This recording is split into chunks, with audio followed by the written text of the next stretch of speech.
Hi guys, welcome back to my channel. अब हम करेंगे इलस्ट्रेशन 22, जो कि एग्ज़ाम के पॉइंट ऑफ व्यू से इंपॉर्टेंट क्वेश्चन है और ज़्यादा ही देख लेना क्योंकि ये ज़्यादा इंपॉर्टेंट लग रहा है।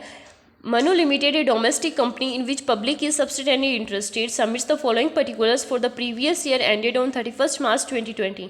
Determine its tax liability for the assessment year 2021 के लिए। फिर फर्स्ट पॉइंट है profit from manufacturing activity in India.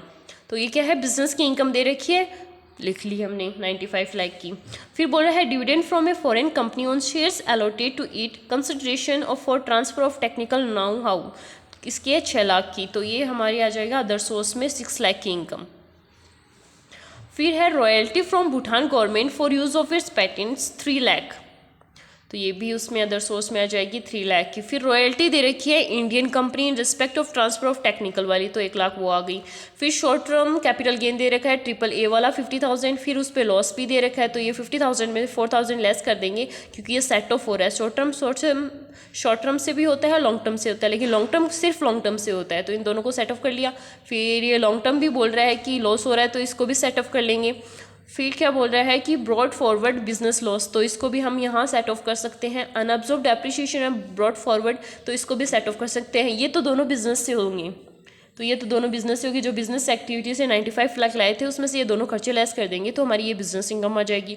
Long term में क्या होगा कि जो कैपिटल गेन में क्या होगा, जो शॉर्ट टर्म है उसमें से शॉर्ट टर्म कर दिया, जो लॉन्ग टर्म है उसमें से लॉन्ग टर्म कर दिया, तो ये हमारी कैपिटल गेन से हो जाएगी। अदर सोर्स में क्या था कि फॉरेन कंपनी से, भूटान से और इंडियन कंपनी से रॉयल्टी थी, तो ये तीनों को ऐड कर लेंगे तो अदर सोर्स से इनकम ही आ जाएगी। इसमें कोई डिडक्शंस वगैरह दी नहीं हुई है, तो इसकी अब ग्रॉस टोटल इनकम जा रही है 1 करोड़ 5 लाख जा रही है।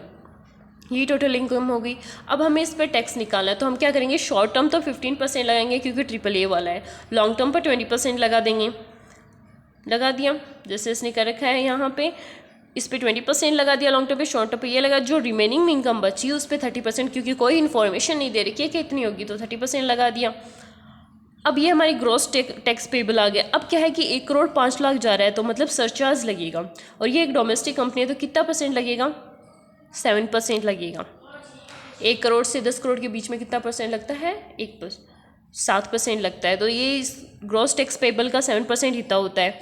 फिर उसमें हम 4% हेल्थ एजुकेशन सेस ऐड कर देंगे, तो ये राउंड ऑफ हो जाएगा। ये याद रखना कि जो ग्रॉस टैक्स पेबल, या मान लो हमने टैक्स निकाल लिया कि इतना बन रहा है, तो सरचार्ज ऐड हो जाता है पहले, फिर हेल्थ एजुकेशन सेस ऐड होता है, और TDS क्या होता है कि ये हेल्थ एजुकेशन सेस ऐड होने के बाद में लेस हो जाता है। और ये इलस्ट्रेशन यहीं कंप्लीट होता है। Thank you for watching.